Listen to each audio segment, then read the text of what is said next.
On this video, I drive a lifted RV, get some work done on my Jeep Gladiator, and meet up with Jackass star Steve-O. Okay, let's get to it. So this trip, I had two specific things I needed to get done. The first and most important was get to Ujoint Offroad in Fletcher, North Carolina, so I could shoot Steve-O's new 4x4 RV podcast studio for Driving Line. This is actually one of 3 mobile podcast studios he now owns. The Ram ProMaster that most people are probably familiar with is still out west, and this one actually resides at his new digs in Tennessee. I knew Steve-O wasn't going to pick up the RV until Saturday morning, so I got to the shop a few days early to capture some B-roll, as I knew he was going to be traveling between gigs on his Super Dummy tour when he picked it up, so time was basically going to be pretty limited. Now, Fletcher, North Carolina is around 5 hours from my home in Wilmington, so the owner, Chris Duber, and I only had a little bit of daylight left to get a few shots when I showed up on Wednesday. On Thursday morning, I had to shift back into Jeep mode, as the second reason I had traveled to the mountains was to get my AluCab installed. It's a contour canopy, and I had ordered it from Actual Vehicle Outfitters a few weeks earlier. This was a huge improvement over the load bars I was using. I wanted to get something a bit more secure for my iCamper. Also wanted something that I could toss more gear in.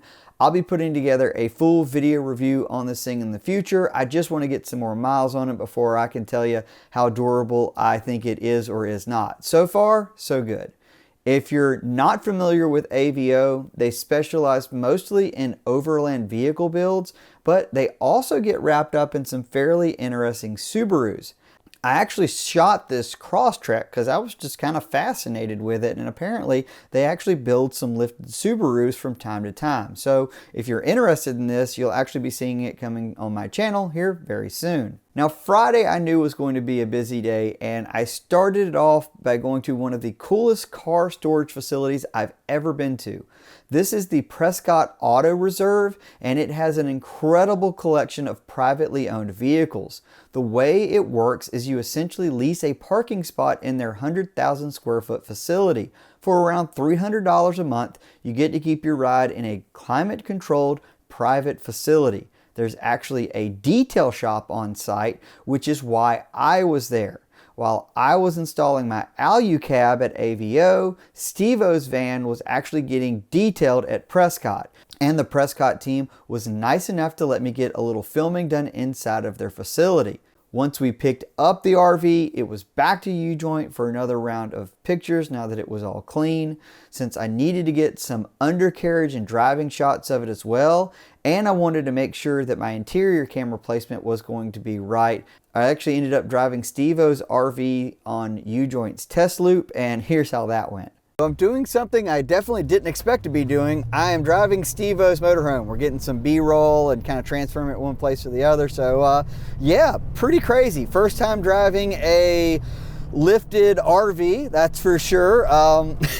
And it actually drives fantastic. It rides really nice. It is super big, but it doesn't feel too bad. I definitely feel like, I guess probably because I'm used to driving stuff like the TRX, it's kind of wide. It doesn't feel that bad on these mountain roads, but man, it handles like crazy good. You're going down the road, it's got a lot of weight, so it's sucking up the bumps really nicely.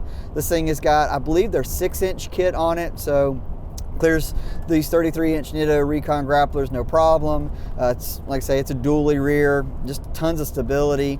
The brakes actually feel really nice on it as well. I didn't know, it's not like I drive a lot of lifted RVs, so I was a little worried how that was going to feel, but it feels great. It's got their aftermarket bumper and stuff on it. The thing is just, dude, it's rock solid. This thing's got the 7.3 liter Godzilla engine in it and plenty of power. They did re-gear the rear differential to 456, which makes an absolute difference, but the thing's so big.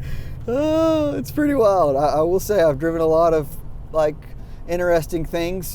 Being an automotive journalist, this may be one of the most unique, but man, it drives awesome. Like, I literally just hopped in it and we left the shop, and it's super stable. We're going around corners right now, and you know, camera never really picks up how steep one way or the other it is, but it's great. Like, you could absolutely easily drive this thing cross country and not have an issue. So, I mean, obviously that's what it's for, but I'm sure from the outside looking in, seeing a RV going down the road on 33s with a big old, you know, high pinion 60 staring at you, probably a little different. Probably don't expect it to, you know, drive this well. Dude, this thing is so cool. Once we got the RV back to the shop, it got its last few finishing touches and was set for Steve-O to pick it up first thing in the morning. As I am putting this edit together, his video on the RV and mine has not officially released, so I can't show you everything that happened on that shoot just yet. That being said, here's a clip of us talking a bit about why he wanted a four-wheel drive RV as he was taking his first test drive. I will put the link to both of our videos in the description of this one, so you can get all of the details and find out everything he has to say about it there. Now, have you modified that one beyond like outside much, or? Nah. Okay. Nah, and it drives me nuts because that's the one that got stuck in the mud a bunch of times. It's like, yeah, front wheel drive. Yeah, like there were multiple times that it got stuck and it drove me nuts, and I was like, man, I want a four-wheel drive. Well, you definitely went on the bigger end of the four-wheel drive scale. Yeah, fuck yeah.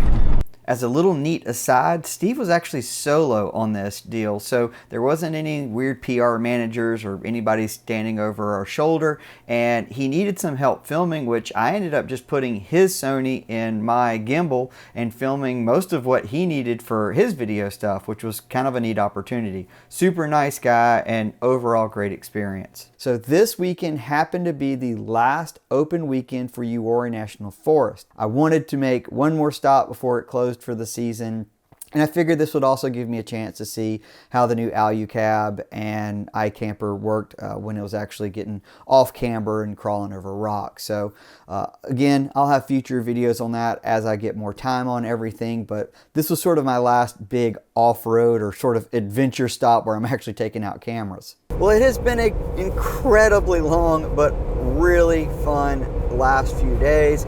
I think I'm going to end up having just under 800 miles on the Jeep, and I gotta say, this Gladiator, knock on wood, has been absolutely phenomenal for me. It drives fantastic, it rides great on road and off. I am so stoked on this. I really like the new AluCab. As you can hear, there's definitely wind noise. It's not terrible, you know, the wind noise is definitely exaggerated by having the rooftop tint on here, but it honestly doesn't bother me that much. I am just so happy with how this thing is dialed in. It has undergone so many changes over the past really 6 months, and this has been, you know, kind of a culmination of everything. It's like, all right, let's go take a road trip with all this new stuff on and go wheel and do everything else, and man, it just has not let me down. So can't say enough good things. If anybody has a Gladiator and it's driving poorly, it doesn't have to. You can absolutely dial these things in.